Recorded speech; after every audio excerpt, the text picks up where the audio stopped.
If you own a 2015 to 2026 Ford F-150 SuperCrew like I do, you need this Underseat storage solution. I recently purchased a 2020 STX and I absolutely love it, but I don't like keeping things in the truck bed. I want them easily accessible, and that's why I picked the Underseat storage system from Too Young. The instructions are all simple and straightforward.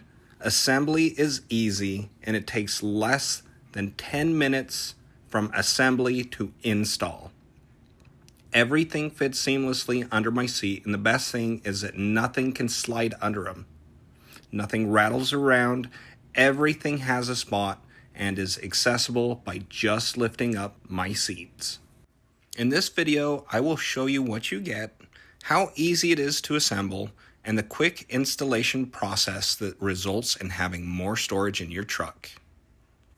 These instructions are extremely straightforward and easy to understand.